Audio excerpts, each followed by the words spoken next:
Hi, everybody. This is Janet Belsky, and I'm on to the beginning tasting menu introduction to my lifespan lecture series. I have 16 videos covering every aspect of the lifespan that I've been working on for the past 2 years, building on my 50 years of writing textbooks in human development. And I will give you the high points. And then if you want, you can go and look in more detail at the other lectures. Okay, being human, a whirlwind tour of the high points of being human.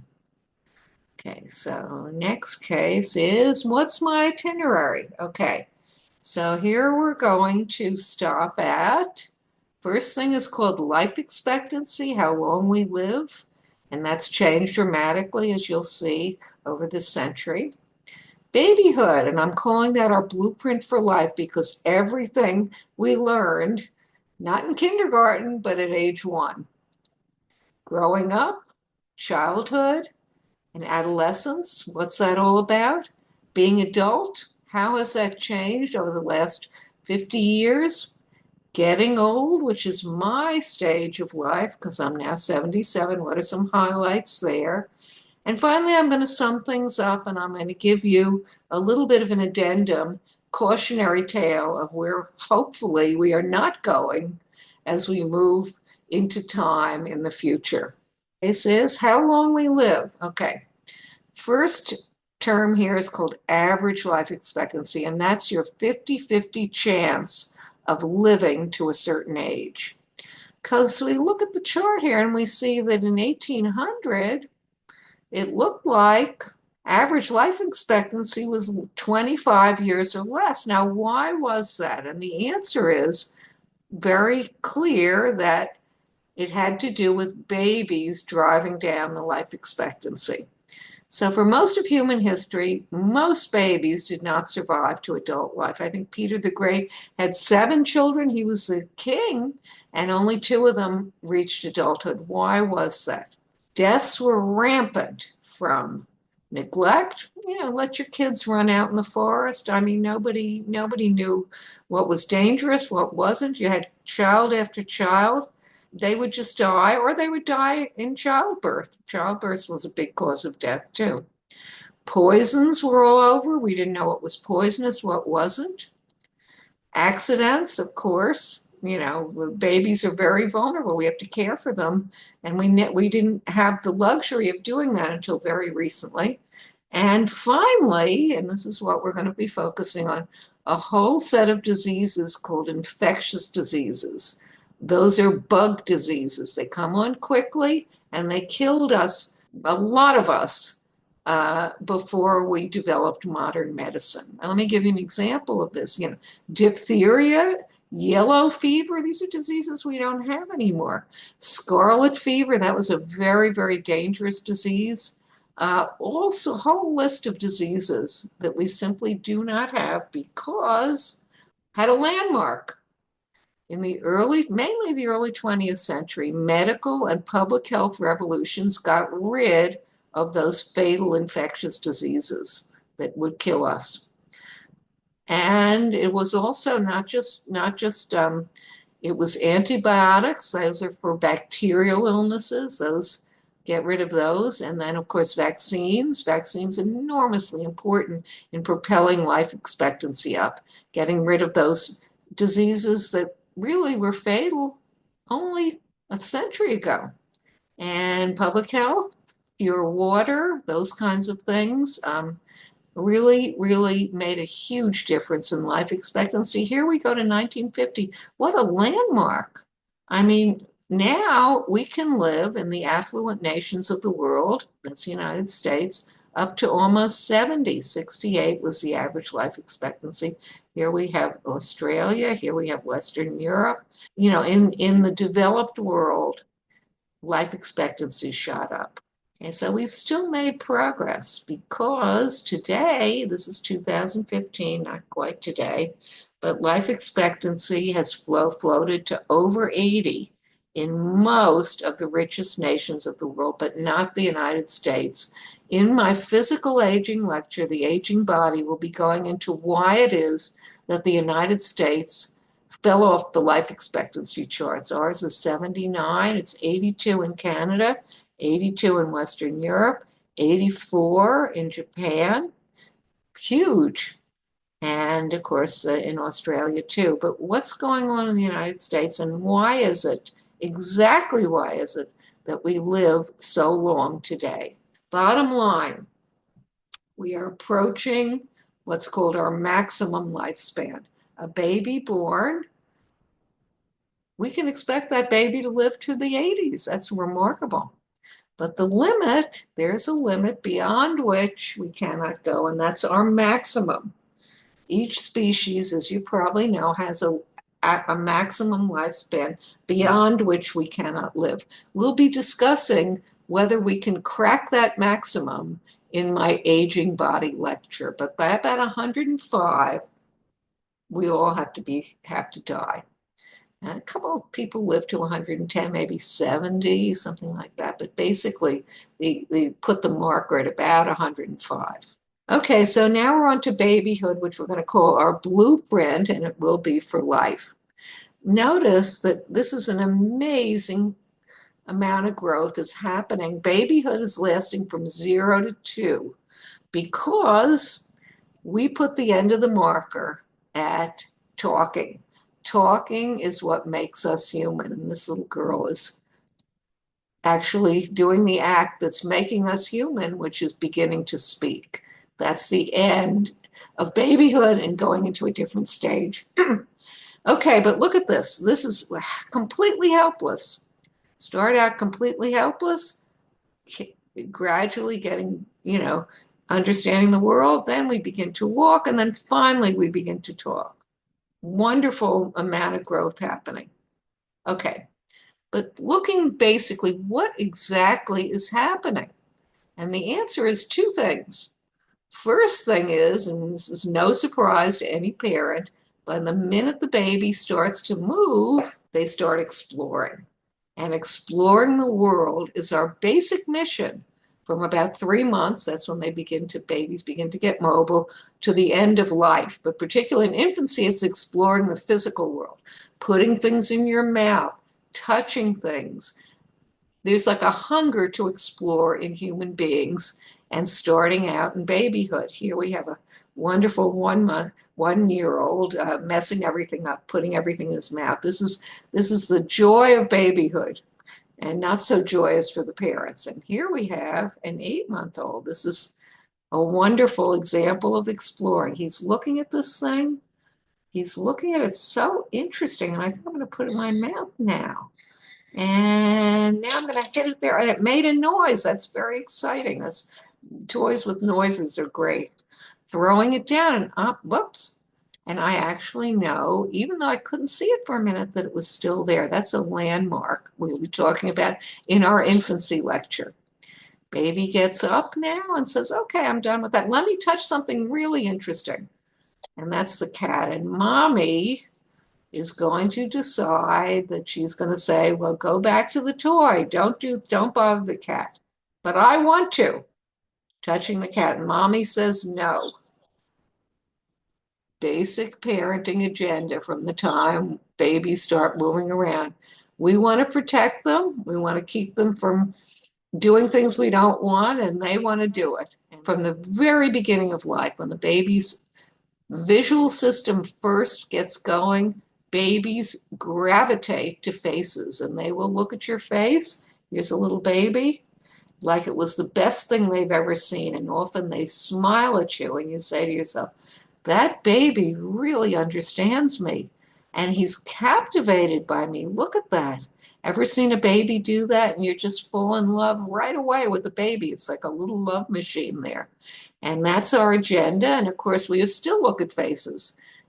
Go out of my room here, I'm looking at faces, and I'm smiling. The same thing as a baby at the people I'm seeing. And here's another one that may be a little surprising to you guys. Babies actually like to give. Now, we think of the toddlers and babies as mine, mine, mine, but the reality is just as important. The impulse to give seems to be built in to our human psyche, starting at about age 1. You see the baby here wanting to give that toy, and he's thrilled about it. 8 months, beginning to not quite walk, but get up and really almost walk, is a landmark age for a love. In our clinical terms, we call that attachment. Just when babies are getting very physically active, the attachment response automatically clicks in. And when had my son, I was so happy because the day I left and he started to cry, I thought, yay, it's the attachment response kicking in. Babies get upset when the parent or primary caregiver leaves, and they dislike anybody different. So it would be grandma comes by and she wants to pick up her grandchild, and the grandkid's going, ugh, ugh, I want to be back with mommy. That's the attachment response. That's absolutely normal. And they go through that where they don't like to be separated, or they get nervous about being separated from 0 through toddlerhood, through about 2.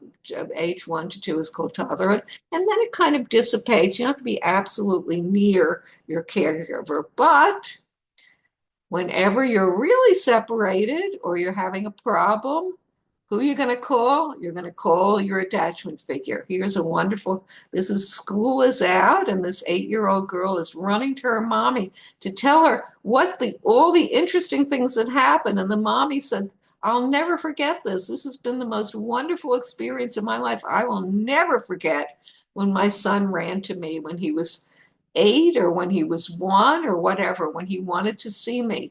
It's a love response, and you see them here. They're basically madly in love with each other, and that's the way. Hopefully, you're going to get going, and you're going to have that your whole life. Okay, so here's attachment. This is my best friend in preschool. This is my best friend at age 20. This is my best friend at age 90. And of course, the model here, the main model, is romantic love.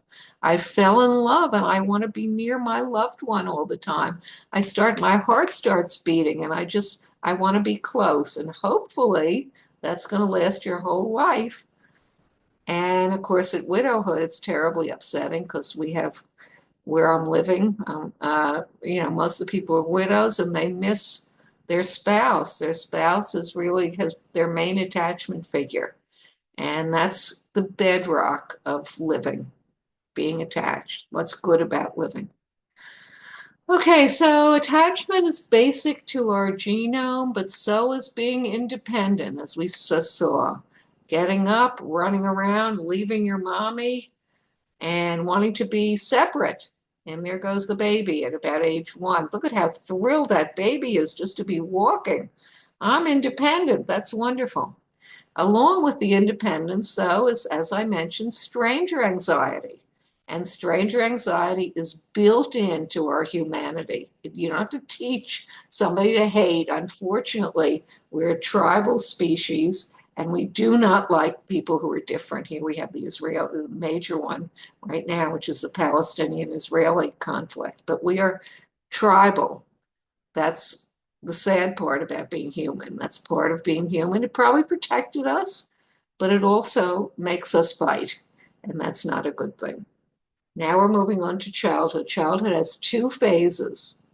There's early childhood, which is basically preschool from age 2 to 6. And then there's what we call middle, I guess because adolescence is later, whatever. But we call it in our field middle childhood. That's from 7 to puberty. And another thing that's happening there is it's all during elementary school. What's early childhood about? Well, first thing is, if you've seen 3-year-olds and 4-year-olds, they're desperate to test their skills. Put blocks together, figure things out. And here we have 2 little kids, but go down the slide. They're thrilled. They're thrilled to figure out what their bodies can do and what they can do in the world there. And they're testing and thrilled about testing their skills. Okay, I don't know if you remember this. I'm thinking I might, believe it or not. Feeling that you are absolutely the center of the universe. That's what you think when you're in preschool.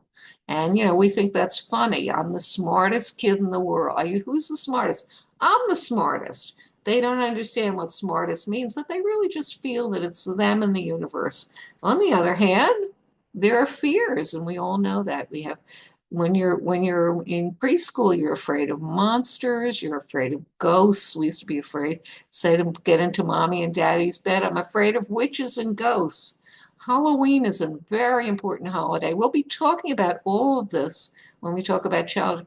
Halloween is an important holiday in getting rid of the fear that we naturally have of those monsters and ghosts. But in regular childhood, something happens that's very different. Middle childhood, I should say.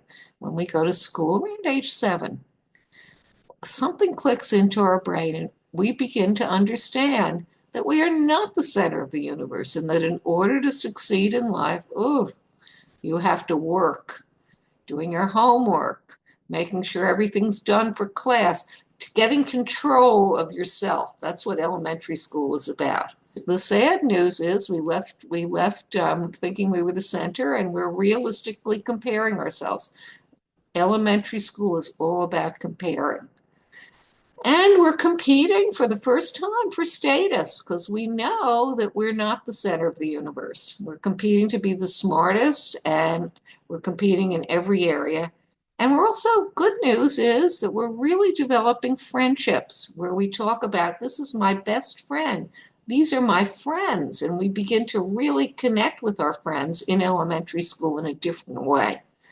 But part of connecting with friends, unfortunately, is a thing called bullying. This is an example with girls. I'm in my group, and we're going to get rid of the girl that we don't like, and that's called a clique. That starts in elementary school. Physical, or it can be talking trash about other people. That's all bullying. The bottom line here is it's the landmark age when we fully leave the Garden of Eden in early childhood, where we weren't connected to reality, and understand and enter mentally the real world. And we have to figure out how to negotiate in the real world. Becoming an adult happens in elementary school, interestingly. Adolescence is really a product of the 20th century. For almost all of history, at puberty, we became fully adult. Puberty, they always have some Civil War soldiers, going out to fight, going to work, happened at puberty. Adolescence was caused in America by the Roosevelt administration, which said during the Depression, they said, there are all these kids wandering around. I think we're going to make it a law that you have to go to high school. Actually, adolescence equals high school because you're not quite adult, you haven't gone out in the world, and you're not quite a kid, but you're still in school. High school is all about adolescence. We all know this, or many of us do, that actually puberty is happening earlier due to, as a lot of it has to do with the nutrition. So this is our marker often of puberty. Menarche is your first period, and that's a clear marker. And you look at how that's changed. It was 16 in the 1800s, goes down, down, down, down, down. And I only have to 2000, but it's about 12.5. I think it's lower now. That's kind of an alarming thing to be reaching puberty at 8 or 9, or getting a period at 10. But that's a trend that's been happening, particularly in I would say, since the turn of the century. And because school is extending into the 20s, we all know that today it's harder to finance and construct an independent adult life. So you're graduating with a lot of debt, maybe, then you decide to get your master's, then you're in your mid-20s. I think I'll go back and get my master's. I really can't leave the house. I'm really not an adult because I'm not financially independent. And another big issue that young people are terribly worried about is the price of housing. I can't afford to even rent an apartment. So I'm staying with my parents or I'm staying with my friends, and I can't get to the next step of adult life, which is finding a romantic partner and actually possibly having kids and becoming, quote, an adult. It takes much longer today. Adolescence, becoming an adult, really can last till the 30s today. You're not fully an adult until you've launched yourself financially and really decided how your life is going to go and being able to take care of that aspect of an independent life. In the past, and by this I mean the 1950s, people got married and had children, and that was the end. That was what you had to do. Now, I am living in a place, and I will be talking about it in one of my lectures, where most of the people, most of my friends are in their late 80s and 90s, and they got married in the 1950s, typically at 19, 20, and they stayed married their whole lives. That was the rule. If you did deviations like get a divorce, that was not a good thing. Stay single, that was not a good thing. Your job was to get married and to have kids. Doing a lot of talking about that late in my lecture series on becoming an adult also. But today, marriage is completely optional. And more people than ever are living by themselves without a spouse or partner. Percent of the population ages 25 to 54 who are unpartnered, as we say. It's about, it used to be even in the 1990s, which is pretty recently, it was like 30%. Now it's almost 40%.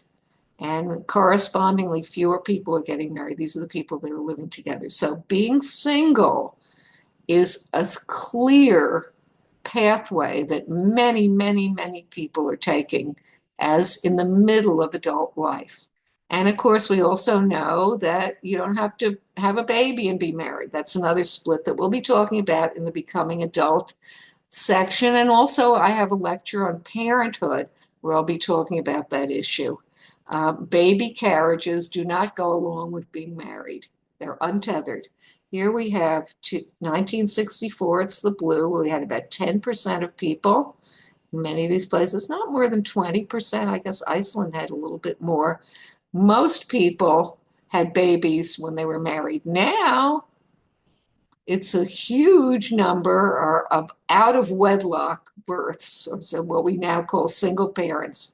And it tends to be more than 50% in a lot of places. Norway, France, America, the United States, it's about 40%. We have another change that is really more recent. And look at this chart here.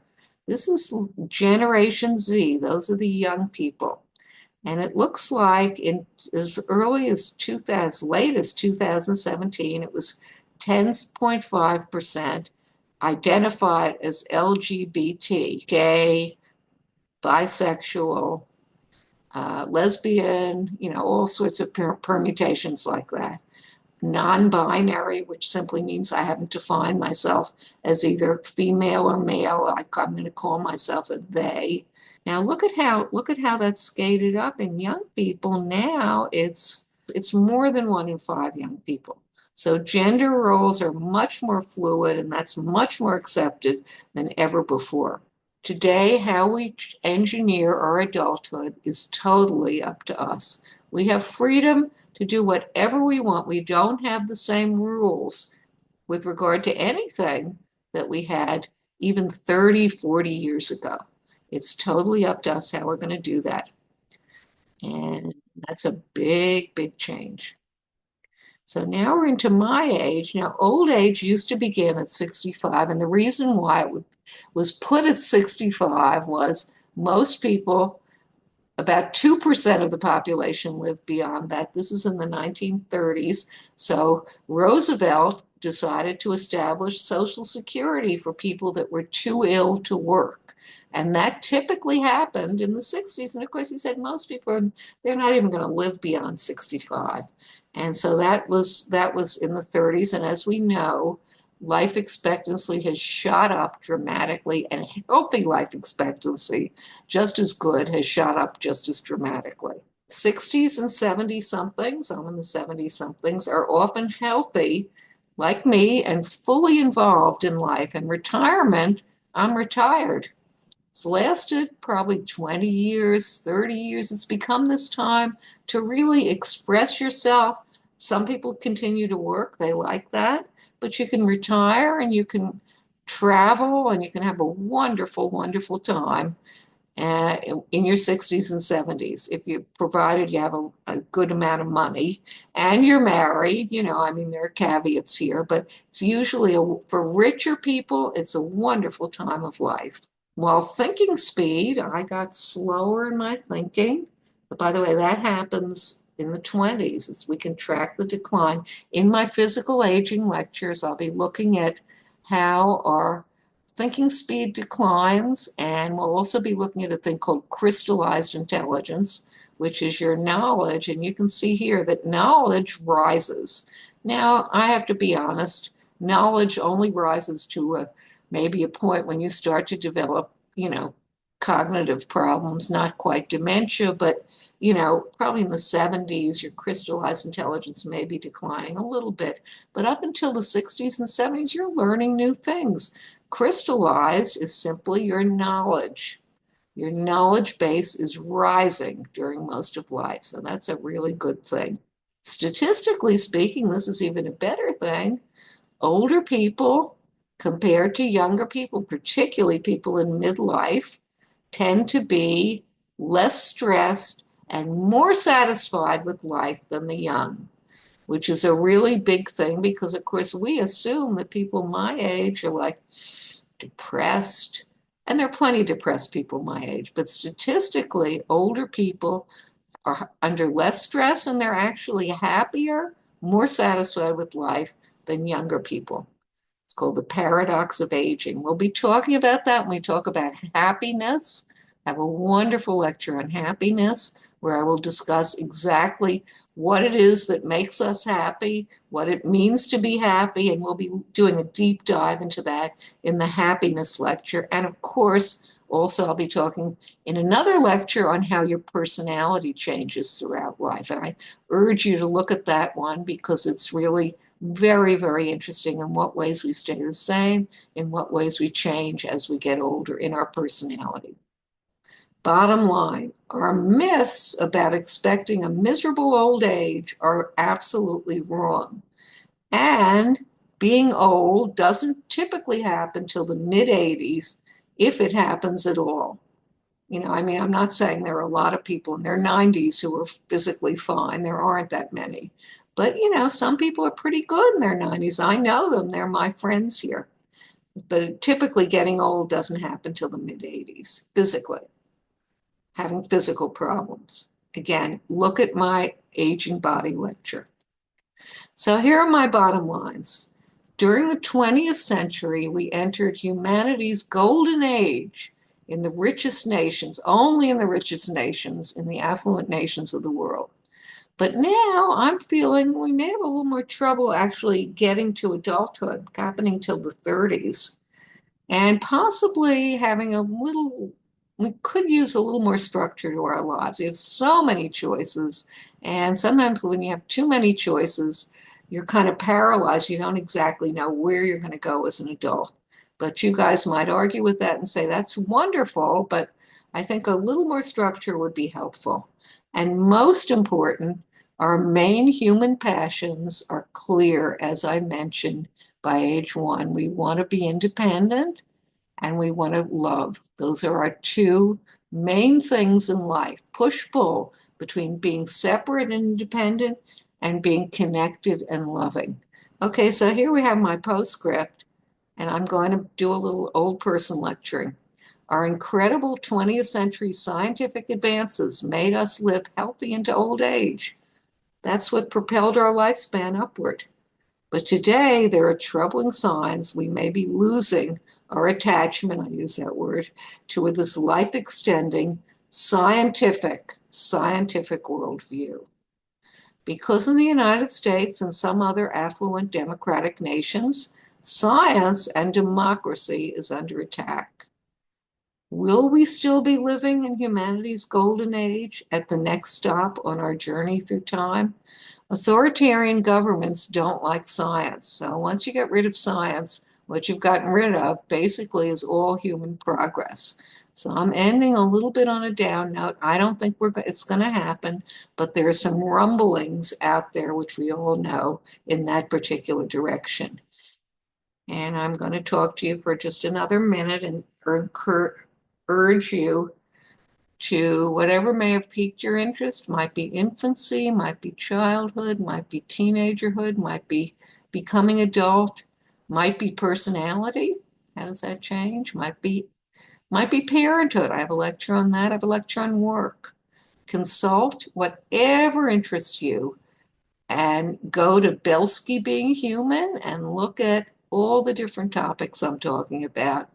And whatever you want to do, you're free to do.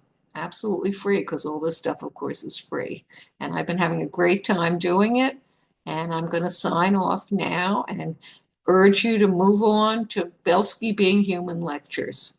Thank you very much, and goodbye.